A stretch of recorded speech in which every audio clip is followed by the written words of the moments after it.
ஓம் ஸ்ரீ பிரித்யங்கரா தேவியே போற்றி போற்றி. நல்லதே நினைப்போம், நல்லதே நடக்கும். சக்தி பிரித்யங்கரா குழந்தைகளுக்கு இந்த தாயின் ஆசீர்வாதம் என்றுமே முழுமையாக கிடைக்கட்டும். அன்பு குழந்தையே, உன் வாழ்க்கையில் கஷ்டங்கள் துரத்தி அடிக்கிறது அல்லவா? வறுமை உன்னை வாட்டி வதைத்து கொண்டிருக்கிறது. என் தங்கமே, வாழ்க்கையில் வருகின்ற கஷ்டங்களுக்கு என்ன காரணமாக இருக்க முடியும்? நாம் எத்தனைதான் உழைத்தாலும் நம்மை துன்பங்கள் வாட்டி வதைத்து கொண்டிருக்கிறது என்று என் பிள்ளை நீ நினைத்து கொண்டிருக்கின்றாய் அல்லவா? என் தங்கமே, இன்று உன் தாயானவள் இந்த கஷ்டத்திற்கெல்லாம் காரணம் என்ன என்பதை தெரிந்து கொண்டு வந்திருக்கிறேன். அது வெளியில் எங்கும் இல்லை, உன்னுடைய இல்லத்திற்குள் தான் இருக்கின்றது. உன் இல்லத்தில் நடக்கின்ற சில தவறுகளால் தான் உனக்கு வறுமை உன்னை விட்டு பிரியாமல் உன்னோடு இருந்து கொண்டிருக்கிறது என்பதை நான் புரிந்து கொண்டேன். நான் இப்போது உன்னோடு பேச வந்திருக்கிறேன் என் தங்கமே. உன் வாழ்க்கையில் வறுமை என்பது உன்னோடு ஒட்டி பிறந்தது போல என்னாலும் தொடர்ந்து கொண்டே இருக்கிறது. அம்மா இன்று உனக்கு அதனை உணர்த்துவதற்காக தான் இங்கு வந்திருக்கின்றேன். என் தங்கமே, நான் சொல்லி முடிக்கும் முன்பே நீ நிச்சயமாக இதுவெல்லாம் உன் இல்லத்தில் நடந்து கொண்டிருக்கிறது என்பதை நீ புரிந்து கொள்வாய். ஏனென்றால் அம்மா காரணம் இல்லாமல் உன்னிடத்தில் எதையும் கொண்டு வந்து சேர்ப்பது கிடையாது. உனக்கு எது பிரச்சனையாக இருக்கிறதோ, எதனால் உனக்கு நடக்கின்றதோ, அது நல்ல விஷயங்களாக இருந்தாலும் சரி, கெட்ட விஷயங்களாக இருந்தாலும் சரி, அதை முன்கூட்டியே உன்னிடம் சொல்லி விடுவதற்காக தான் உன் அம்மா வந்து கொண்டிருக்கின்றேன். என் தங்கமே, உன்னிடத்தில் அதை பற்றி நான் முழுமையாக சொல்கிறேன். இதையெல்லாம் நீ நிச்சயமாக இன்று இரவுக்குள் தெளிவாக புரிந்து கொண்டு நாளையில் இருந்து இந்த தவறினை நீ ஒருபோதும் செய்யக்கூடாது. என் தங்கமே, வறுமைக்கு வழிவகுக்கக்கூடிய இந்த தவறுகள் உன்னுடைய இல்லத்தில் இருக்கிறது என்றால் அது உண்மைதான். ஏனென்றால் நானே அதனை கண்கூடாக கண்டுவிட்டேன் அல்லவா?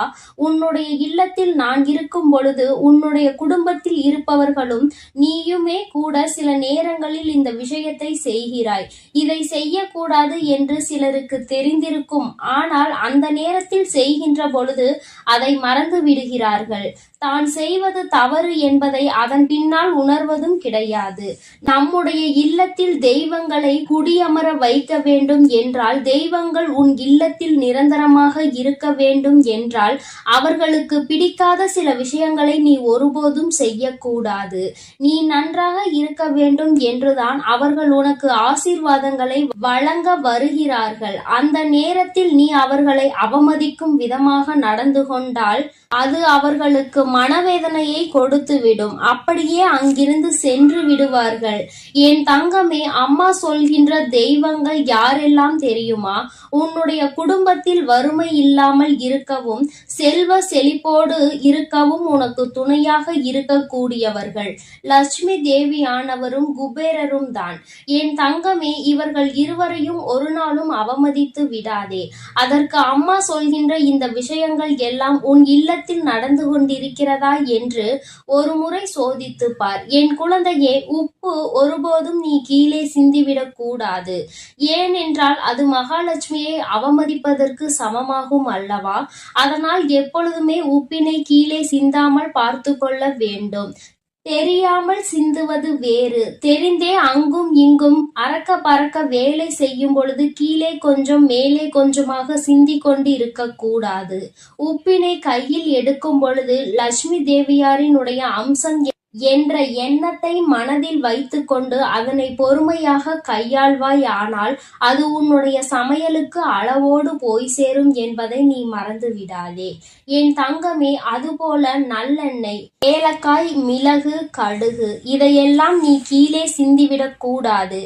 ஏனென்றால் இது சனி பகவானை அவமதிப்பதற்கு சமமாகும். இவையெல்லாம் சனி பகவானுக்கு உகந்த பொருள் அல்லவா? அதனால் இதுவெல்லாம் நீ சிந்தினால் அது அவரை அவமதிப்பதற்கு சமம். அதுபோல சாதத்தை பாத்திரத்தில் இருந்து கரண்டி உரசும் வரை சத்தம் கேட்கும்படி துடைத்து வலித்து எடுக்க கூடாது. இது அன்னபூரணி ஆகும். அன்னபுவனேஸ்வரியை நீ அவமதிப்பதற்கு இது சமமாகும் என்பதை முதலில் புரிந்துகொள். என் தங்கமே, சாதத்தை வீணடிப்பதும் இதற்கு நிகரான செயல்தான் என்பதை நீ புரிந்துகொள். சத்தம் உள்ளே கேட்க கூடாது. என் குழந்தையே, நீ இப்படி எந்நாளும் வாழ்க்கையில் பின்பற்ற வேண்டும். அதுபோல குபேரருக்கு பிடித்த உணவு ஊறுகாய். தட்டில் ஊறுகாயை வீணடிக்க கூடாது. அப்படி வீணடித்தால் அது குபேரரை அவமதிப்பதற்கு சமம். நிறைய ஊறுகாயை வைக்கும் பொழுது எப்படி வைக்க வேண்டும், எவ்வளவு வைக்க வேண்டும் என்று தெரியாமல் சிலர் அதனை வீணடித்து விடுகிறார்கள். பொதுவாக ஊறுகாயை அதிக அளவில் எடுத்துக்கொள்ள முடியாது. ஏனென்றால் அது உப்பு காரமும் அதிகமாக இருக்கக்கூடிய ஒரு பொருள். அதனால் தேவைக்கு இன்றி அதிகமாக அதனை எடுத்து வைத்துவிட்டு அதன் பிறகு அதனை வீணடிக்க கூடாது. குபேரரின் அம்சமாக விளங்கக்கூடிய ஊறுகாய், நிச்சயமாக அதை நீ அவமதிக்கின்ற செயலை செய்தால் அது குபேரரை அவமதிப்பதற்கு சமம் என்பதை முதலில் புரிந்துகொள். என் தங்கமே, அம்மா சொல்கின்ற இந்த விஷயம் மிகவும் முக்கியமான விஷயம். பூஜை அறையில் குத்து விளக்கு தவறி தெரியாமல் கீழே விழுந்தாலும் சரி, ஏற்றிய விளக்கு அணைந்தாலும் சரி, உன் குலதெய்வத்திற்கு உடனடியாக நீ காணிக்கையினை முடிந்து வைக்க வேண்டும். ஏனென்றால் இது போன்ற இந்த 2 செயல்களும் நடக்கிறது என்றால் குலதெய்வம் உன்னிடத்தில் ஏதோ ஒரு விஷயத்தை சொல்ல வருகிறார்கள் என்பதை நீ புரிந்து கொள்ள வேண்டும். என் தங்கமே, அதனால் அவர்களுக்கு உடனடியாக காணிக்கை முடிச்சை நீ எடுத்து வைக்க வேண்டும். எப்பொழுது அவர்களை காண வேண்டிய நேரம் உனக்கு வருகிறதோ, எப்பொழுது உன்னுடைய குலதெய்வ கோயிலுக்கு செல்ல வேண்டிய நேரம் உனக்கு கிடைக்கின்றதோ, அன்று அந்த காணிக்கை முடிச்சினை நீ அங்கே கொண்டு உண்டியலில் போட்டாலும் சரி, அதை வைத்து அவர்களுக்கு ஏதேனும் பூஜை பொருட்களை வாங்கி கொடுத்தாலும் சரி. என் குழந்தையே, இது போன்ற செயல்கள் எல்லாம் உன் இல்லத்தில் சரியாக நடக்கிறதா என்று ஒரு முறை சிந்தித்து பார். என் தங்கமே, ஏற்றிய தீபம் அணைந்தால் வருத்தப்பட தேவையில்லை. குலதெய்வம் உன்னை காண வேண்டும் என்று நினைக்கிறார்கள் என்பதை நீ அப்பொழுது புரிந்து கொண்டால் போதும். காணிக்கை முடிச்சுகளை உடனடியாக அந்த நேரத்திலேயே நீ முடிந்து வைத்து குலதெய்வத்தின் பெயரை சொல்லி அவர்களை மனதார வணங்கி நீ இதனை செய்தால் போதும். என் தங்கமே, இப்படியெல்லாம் உன்னுடைய இல்லத்தில் சில தவறுகள் தொடர்ந்து நடந்து கொண்டே இருக்கிறது. முக்கியமாக இதில் குறிப்பாக நடக்கக்கூடிய விஷயம், சாதத்தினை கரண்டி அடியில் படும் வரை சத்தம் போட்டு வலித்து எடுப்பது. என் தங்கமே, அங்கு இருக்கின்ற 1-2 பருக்கைகளை அப்படியே விட்டுவிடு. என் தங்கமே, அம்மா அந்த சாதத்தை நான் அப்படியே எடுக்கவில்லை என்றால் அது வீணாகத்தானே போகும் என்று நீ நினைக்கலாம். என் தங்கமே, அது அப்படி அல்ல. கடைசியாக இருக்கின்ற அந்த சாதத்தை உன்னுடைய கையால் வலித்து எடுத்து நீ கால்படாத இடத்தில் போட்டாலும் சரி, எறும்புகள் நடமாட்டம் இருக்கின்ற இடத்தில் போட்டாலும் சரி, காகத்திற்கு போட்டாலும் சரி, யாரேனும் ஒருவருக்கு அது பயன்படக்கூடியதாக இருக்க வேண்டும். யாரேனும் ஒருவருக்கு, யாரேனும் வாயில்லாத பூச்சிகளுக்கு அது உணவாக மாறிவிட்டால் அது உனக்கு மிகப்பெரிய பலன்களை கொடுக்கும். அதை உன்னை வீணடிக்க சொல்லவில்லை. என் தங்கமே, சில குழந்தைகள் நினைப்பார்கள், அம்மா நிறைய பொருட்கள் சாப்பிட முடியாமல் எஞ்சி அங்கே கழனியாக செல்கின்றது என்று. கழனி என்றால் அத்தனை மோசமான விஷயம் கிடையாது. என் தங்கமே, அதை மாடுகள் உணவாக அருந்துகின்றார்கள் அல்லவா? அதனால் அதை நீ வீணாக்குவதாக ஒருபோதும் நினைக்காதே. இன்னொரு உயிருக்கு உணவாக தான் கொடுக்கிறாய் என்பதை முதலில் புரிந்துகொள். வீணாக்குவது என்பது என்ன தெரியுமா? யாருக்குமே பயன்படாமல் அந்த உணவு போவதுதான். நீ எங்கே போடுகிறாய், எப்படி போடுகிறாயோ அந்த இடத்திற்கு எந்த ஒரு உயிரினமும் வராது. அதை அவர்கள் யாருமே உண்டு பலன் கிடைக்காமல் போவார்கள். அது போன்று செய்வதுதான் வீணடிப்பது என்பதை முதலில் நீ புரிந்துகொள். என் தங்கமே, அம்மா சொல்கின்ற விஷயம் உனக்கு புதிதாக தோன்றலாம். ஆனால் ஒரு உயிர் அதை சாப்பிடுகிறது என்ற விதத்தில் நீ ஒரு முறை சிந்தித்து பார். அப்படி செய்வது நிச்சயமாக என் குழந்தையே நீ இன்னொருவருக்கு உணவு கொடுக்கிறாய் என்கின்ற அர்த்தத்தில்தான் மாறும் என்பதை நீ புரிந்து கொள்வாய். நீ வெளியில் சென்று உணவு அருந்தும் பொழுது அங்கே சாப்பிட முடியாமல் வீணாக்க கூடிய அதை அப்படியே வீசிவிட்டு வருவதுதான் உணவை வீணடிப்பது. ஒருவேளை என் குழந்தையே, உனக்கே தெரியாமல் அவைகள் எல்லாம் குப்பையில் தள்ளாமல் அங்கு இருக்கின்ற நாய்களுக்கு உணவாக கொடுத்தார்கள் என்றால் நிச்சயமாக அதுவும் உனக்கு ஒரு வகையான புண்ணியத்தில் வந்து சேரும். என் பிள்ளையே, அப்படி இல்லாமல் அது வீணாகி போகிறது என்றால் அது மிகப்பெரிய தவறு என்பதை நீ புரிந்து கொள்ள வேண்டும். என் தங்கமே, அதனால் ஒரு நாளும் உணவை வீணாக்காதே. எத்தனையோ பேர் உணவில்லாமல் தவித்து கொண்டிருக்கின்றார்கள். என் செல்ல குழந்தையே, அம்மா சொன்னதை கவனமாக நினைவில் வைத்துக் கொண்டு நீ இனி இதுபோல் நடந்து கொண்டால் நிச்சயமாக இனி உன் வாழ்வில் எப்பொழுதும் நல்லது நடக்கும் என்பதை நீ மறந்து விடாதே. என் அன்பு பிள்ளைக்கு இந்த தாயானவளினுடைய ஆசீர்வாதங்கள் எப்பொழுதும் முழுமையாக இருந்து கொண்டே இருக்கும். என் அன்பு பிள்ளையே, இந்த தாயானவளுக்கு நீ எத்தனையோ பூஜைகள் செய்து என் மனதை குளிர வைத்து உன்னுடைய இல்லத்தில் நிரந்தரமாக அமர வைத்து விட்டாய். என் தங்கமே, நான் நிரந்தரமாக இருக்கின்ற உன்னுடைய இல்லத்தில் செய்யக்கூடாத தவறு என்று ஒன்று நிச்சயமாக இருக்கிறது. உன் தாயானவள் என் வாக்கினை கேட்டு அதன்படி நீ நடந்து கொண்டால் இந்த அம்மா ஒருபோதும் உன்னுடைய இல்லத்தில் இருந்து வெளியே செல்ல மாட்டேன். மாறாக இந்த தவறை நீ செய்வாயானால் நிச்சயமாக அம்மா எந்தவித தயவுதாட்சணையும் காட்டாமல் இங்கிருந்து கிளம்பி விடுவேன் என்பதையும் நீ மறக்க கூடாது. என் குழந்தையே, ஒவ்வொரு நாளும் இந்த தாயானவள் என்னை நினைத்து நீ மனமுருகி என்னிடம் உன்னுடைய வேண்டுதல்களை எல்லாம் ஒப்படைத்து கொண்டிருக்கிறாய். நான் ஒவ்வொரு வேண்டுதலையும் உன்னிடத்தில் கொண்டு வந்து சேர்க்கத்தான் வந்து கொண்டிருக்கிறேன். என் தங்கமே, உன்னுடைய கவலைகளை எல்லாம் இப்பொழுது சில நாட்களாகவே நீ மறந்து விட்டாய்.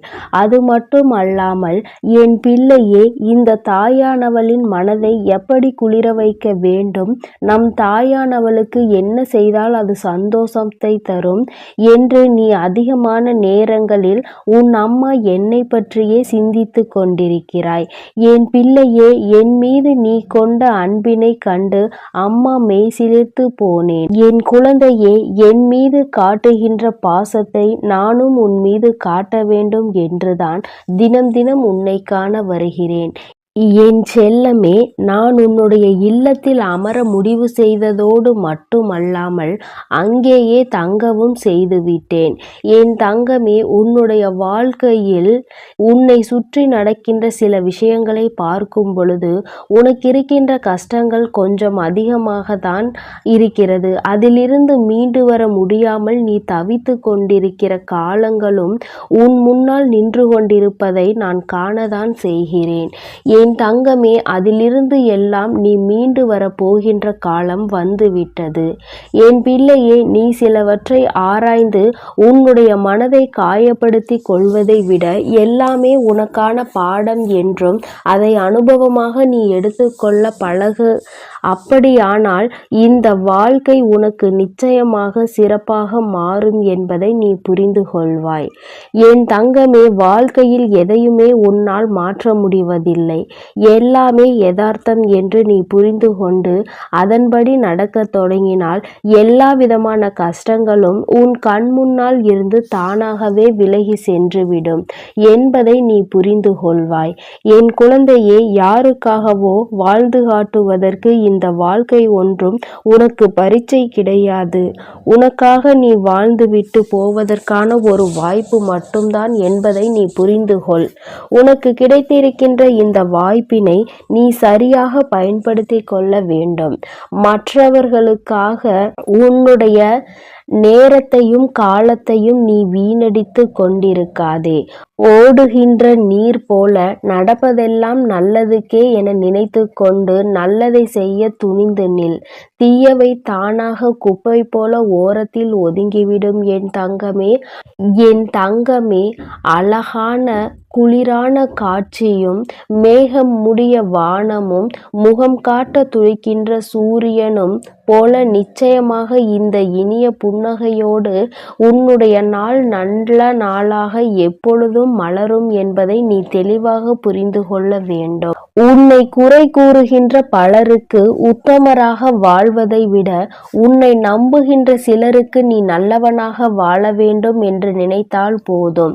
என் குழந்தையே, நீ என்னதான் செய்தாலும் அங்கே குறை சொல்ல வேண்டும் என்று நினைத்து விட்டால் அவர்கள் குறைகளை மட்டுமே சொல்லிக் கொண்டிருப்பார்கள். என் குழந்தையே, விருப்பத்தோடு செய்யப்படும் எல்லா செயல்களும் ஒரு நாள் நீ விரும்புகின்ற உயரத்திற்கு நிச்சயமாக உன்னை அழைத்து செல்லும் என்பதை நீ மனதிற்குள் நம்பிக்கையோடு எந்நாளும் எண்ணிக்கொள்ள வேண்டும். நல்ல செயல்களுக்கான வெகுமதிகள் எல்லாம் உடனடியாக கிடைப்பது கிடையாது. எவ்வளவு தாமதமாக வருகிறதோ அந்த அளவிற்கு அந்த வெகுமதி உன் வாழ்க்கையில் நிலைத்து நிற்கும் என்பதை நீ மறந்துவிடாதே. வாழ்க்கையில் உனக்கு ஏற்படுகின்ற கசப்பான சம்பவங்கள் தான் உனக்கு நல்ல பாடங்களையும் நல்ல அறிவுகளையும் வழங்கிவிட்டு செல்கின்றது. வாழ்க்கையில் எல்லாவற்றையும் சேர்ப்பது மிகவும் கடினம். ஆனால் அதனை செலவு செய்வது மிகவும் எளியது. பணம் மட்டும் கிடையாது வாழ்க்கை. உறவுகளை உள்ளத்தில் நீ சேர்த்து வைக்கின்ற நல்ல எண்ணங்களும் தான் என் தங்கமே இந்த வாழ்க்கையாகும். நிகழ்காலத்தை பற்றிய கவனத்தை நீ எடுத்துக்கொள்ள வேண்டும். நீ அந்த கவனத்தை சரியாக எடுத்துக்கொண்டால் எதிர்காலம் உன்னை தானாக கவனித்து கொள்ளும். என் குழந்தையே, ஒவ்வொரு நாளையும் உனக்கானதாக நீ எண்ணிக்கொள்ள வேண்டும். இனி எல்லாம் வீணென்று நினைத்து கொண்டால் உனக்கு விடியல் கிடையாது என்பதை நீ புரிந்து கொள்ள வேண்டும். உனக்கு துணையாக நிற்பது நீதான் என்பதை நினைத்தால் உன்னுடைய வாழ்க்கையில் ஒரு நாளும் இருள் கிடையாது என்பதை என் குழந்தை நிச்சயமாக புரிந்து கொள்வாய். என் தங்கமே, நதி போல எந்நாளும் ஓடிக்கொண்டே இருக்க வேண்டும். வெற்றி ஓரிடத்தில் உனக்காக காத்திருக்கும் கடல் போல என்பதை அந்த சூழ்நிலையில் நீ நிச்சயமாக புரிந்து கொள்வாய். காலம் மிகவும் பெரியது, ஆனால் அதில் இருக்கின்ற வாழ்க்கை உனக்கு மிகவும் குறைவு. வாழும் வரை அன்போடு இருந்துவிட்டு செல்ல வேண்டும். வாழ்க்கை எப்படி வேண்டுமானாலும் மாறலாம். எண்ணங்கள் யாவும் அடுத்தவரை காயப்படுத்தாமல் இருக்க வேண்டும்.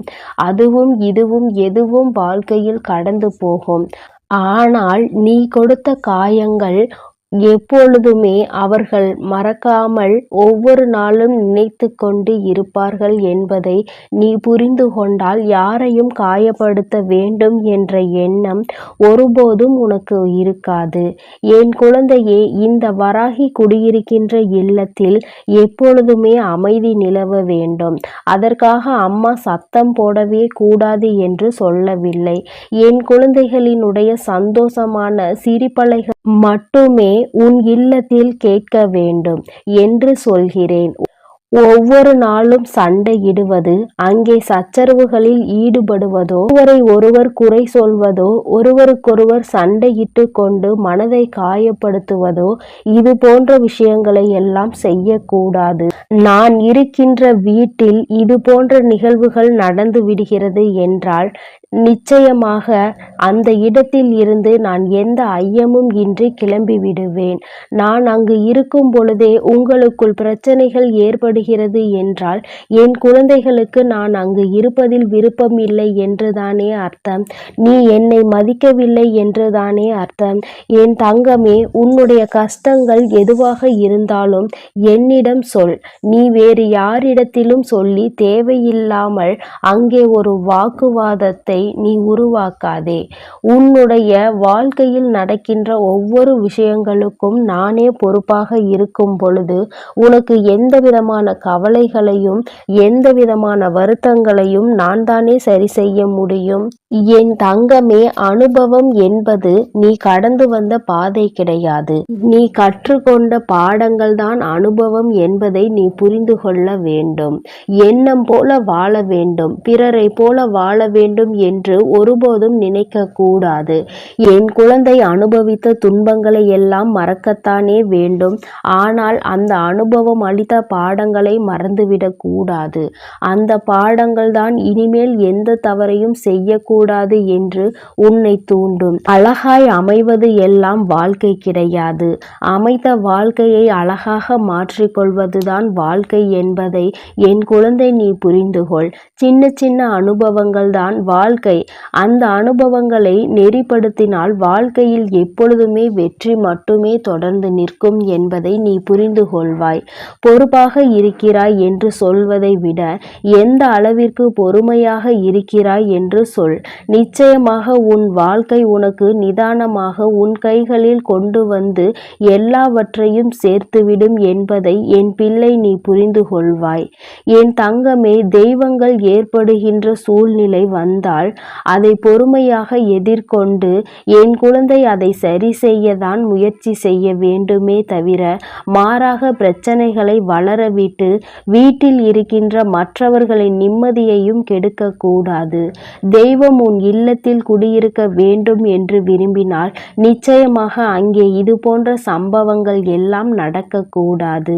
இன்னும் நிறைய பேர் இருக்கிறார்கள், என்னாலும் வீட்டிற்குள் சண்டை சச்சரவுகள் போராட்டங்கள் என்று சத்தம் போட்டு கொண்டே இருப்பார்கள். அருகில் இருப்பவர்களுக்கெல்லாம் இந்த வீட்டை பார்ப்பதை எப்பொழுதும் பொழுதுபோக்காக இருந்து கொண்டிருக்கும். இது போன்ற ஒரு சூழ்நிலையை ஒரு நாளும் உருவாக்கி மற்றவர்கள் எள்ளி நகையாடுகின்ற அளவிற்கு நடந்து கொள்ளக்கூடாது. உன் வாழ்க்கை உனக்கு சந்தோஷத்தை கொடுக்க காத்து கொண்டிருக்கும் பொழுது, தெய்வமே உன் இல்லத்தில் அமர்ந்து உனக்கு ஆசிகளை வழங்க நிற்கும் பொழுது, நீ தேவையில்லாமல் இது போன்ற சிறு சிறு தவறுகளை செய்து அவர்களை அங்கிருந்து விரட்டி விடாதே. என் தங்கமே, எல்லாம் தெரியும் என்று நினைக்கின்ற எண்ணம் உன்னை சோம்பேறித்தனமாக்கும். எதையும் கற்றுக்கொள்ளும் ஆர்வம் உன்னை சுறுசுறுப்பாக்கும். அதனால் என்ன நடந்தாலும், என்ன பிரச்சனைகள் வேதனைகள் வந்தாலும் உனக்கு தெரியும் என்று நினைத்து விட்டு விடாமல் புதிதாக எல்லாவற்றையும் கற்றுக்கொள்ள தொடங்கு. சிந்தித்து செயல்படு. இந்த வாழ்க்கை உன் கைகளில் அழகாக பூக்கும் பூக்களைப் போல உன் வாழ்க்கையை நான் மாற்றி தருவேன். என் செல்ல குழந்தைக்கு இந்த வராகி அம்மாவினுடைய ஆசீர்வாதங்கள் எப்பொழுதும் முழுமையாக இருக்கும். என் அன்பு குழந்தையே, நீண்ட நாட்களுக்கு பிறகு உன்னுடைய வராகியானவள் என்னுடைய கோபத்திற்கு நீ ஆளாகி இருக்கிறாய். என் தங்கமே, ஒருவேளை இந்த கோபம் அடைந்ததற்கு காரணமாக நீ இந்த செயலை செய்திருப்பாய். ஆனால் நிச்சயமாக உன் தாயானவள் உன் இல்லத்தை விட்டு வெளியேறுகிறேன். என் தங்கமே, நான் சொல்லும் பொழுது உனக்கு கஷ்டமாக இருக்கலாம். ஆனால் நீ செய்கின்ற தவறு உன் தாயானவள் எனக்கு மனதை வேதனைப்படுத்துகிறது. அது என்னவென்று நீ தெரிந்து கொள்ள வேண்டிய கட்டாயத்தில் இப்பொழுது இருக்கின்றாய். என் தங்கமே, அம்மாவாகிய என்னை உன்னுடைய இல்லத்தில் வைத்து நீ வணங்குகிறாய். என் தங்கமே, என் குழந்தை, நீ என்னை வைத்து வணங்கினாலும் உன்னுடைய மனதிற்குள் எப்பொழுதுமே சிறிது அச்சத்தோடு இருக்கிறாய். உன்னுடைய இந்த அச்சம்தான் உன் தாயானவள் எனக்கு மன கஷ்டத்தை கொடுத்திருக்கிறது. என் தங்கமே, நான் எப்படி உன்னை என்னுடைய பிள்ளையாக நினைத்து உன் இல்லத்தில் தங்கி இருக்கிறேனோ நீயும் அப்படித்தானே என்னை நினைத்திருக்க வேண்டும். என்னிடம் வேண்டுகிறாய், உன்னுடைய விருப்பங்கள் எல்லாம் நிறைவேற வேண்டும் என்று கேட்கின்றாய். என்னை வணங்கும் பொழுது மட்டும் நீ பயம் கொள்கின்றாய். இது எதற்கு என்றுதான் உன் தாயானவள் எனக்கு புரியவில்லை.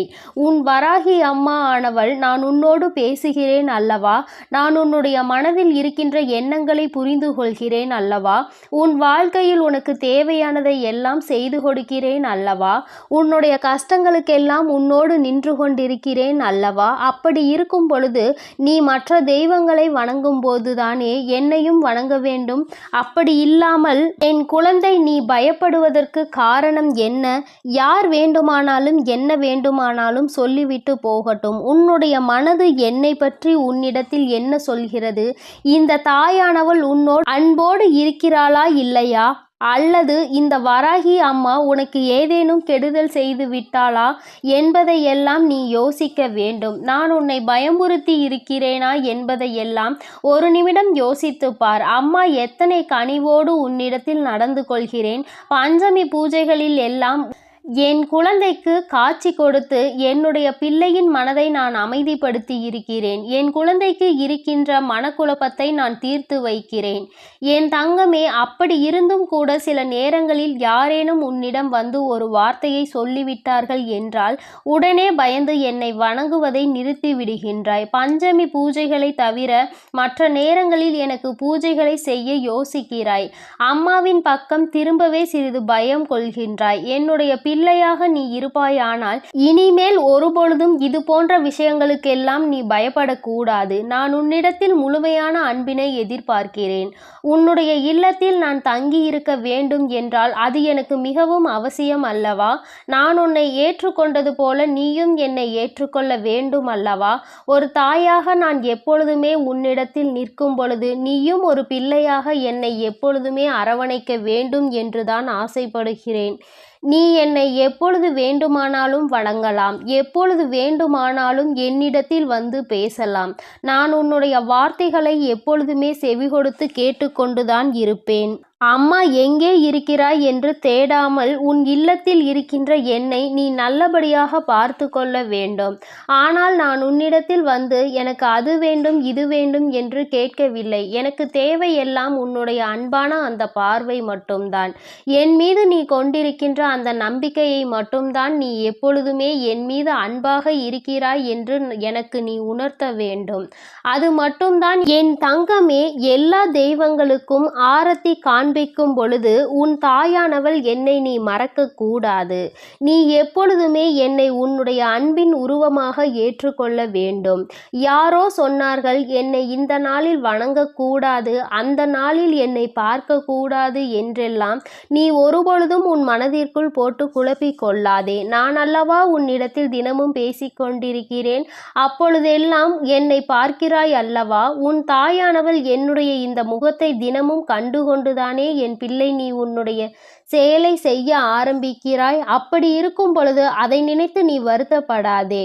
உன்னுடைய மனதிற்குள் உண்மையும் நேர்மையும் மட்டும் என்னாலும் இருந்து கொண்டிருந்தால் போதும்.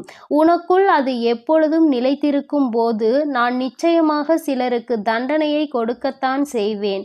அது எப்படிப்பட்டவர்கள் என்பதை உனக்கு ஏற்கனவே நான் சொல்லி இருக்கிறேன். அடுத்தவர்களுக்கு கெடுதல் செய்ய நினைப்பவர்கள், அடுத்தவர்கள் வாழ்க்கையை அழிக்க நினைப்பவர்கள், அடுத்தவர்கள் குடும்பத்திற்குள் சென்று தேவையில்லாத பிரச்சனைகளை உருவாக்கி கொடுப்பவர்கள், இது போன்றவர்கள் எல்லாம் என் முன்னால் நிச்சயமாக நிற்பதற்கு தகுதியற்றவர்கள். என் தங்கமே, உன்னை போன்றவர்கள் எல்லாம் என்னை வணங்குவதில் எந்த தவறும் கிடையாது. நான் எப்பொழுதுமே உன் மீது உண்மையான அன்பு கொண்டு உனக்கு நல்ல ஆசிகளை வழங்கி கொண்டிருப்பேன் என்பதை நீ மறக்காதே. என் குழந்தை, நீ எப்பொழுது என் மீது நம்பிக்கை வைத்து என் மீது உண்மையான அன்பு வைத்து நமக்கு நல்ல வாழ்க்கையை கொடுப்பாள் என்று நம்புகிறாயோ அப்பொழுதுதானே நான் உனக்கு நல்லதை செய்வேன். மாறாக இல்லத்தில் வைத்துவிட்டு என்னை பார்த்து பயந்து கொண்டு இருந்தால் அதற்கு என்ன அர்த்தம்? என் தங்கமே, நீ என்னை வைக்கின்ற இடம் தெரியாமல் இருப்பாயானால் நிச்சயமாக உன்னிடத்தில் இருக்கின்ற விநாயகர் படமும் அல்லது விநாயகர் சிலையோ அவருக்கு அருகில் என்னை வைத்து வணங்கு. என் தங்கமே, நிச்சயமாக அம்மா உனக்கு எல்லா நேரங்களிலும் நல்ல ஆசிகளை வழங்குவேன் என்பதை நீ புரிந்து கொள்ள வேண்டும். நல்ல நேரம் கெட்ட நேரம் என்று வாழ்க்கையில் வருவது சகஜம்தான். உனக்கு எப்பொழுதுமே நல்ல நேரமாகவே இருக்க வேண்டும் என்று நினைப்பதை விடுத்து கெட்ட நேரம் வந்தாலும் அதிலிருந்து நம் அம்மா நம்மை மீட்டெடுப்பாள் என்பதை நீ முழுமையாக நம்பு. என் தங்கமே, அம்மாவின் கோபம் இதுதான் என்பதை நீ புரிந்து கொண்டாயா? உன் பக்கம் தவறு இருக்கிறதா இல்லையா என்பதை தெரிந்து கொண்டாயா? என் குழந்தையே, நீ என்னை வணங்க வேண்டும், என்னிடத்தில் இருந்து ஆசிகளை பெற வேண்டும் என்று நினைத்தால் மட்டும் போதாது. எனக்கு உறுதியான இடத்தை நீ கொடுக்க வேண்டும். என்னை பார்த்து நீ பயம் கொள்ளக்கூடாது. அதில் உன் வாழ்க்கையில் நல்ல விஷயங்களை தேடி பெற்றுக்கொள்ள வேண்டுமே தவிர ஒருபோதும் என் குழந்தை எதை நினைத்தும் வருத்தப்பட்டு உன்னுடைய வாழ்க்கையை நீ தொலைத்து விடாதே. என் குழந்தைக்கு இந்த அம்மா என்றுமே துணையாக நிற்பாள் என்பதை நீ முழுமையாக நம்பு. நீ உன்னுடைய இல்லத்தில் என்னை குடியமர்த்த வேண்டும் என்று நினைக்கிறாய்.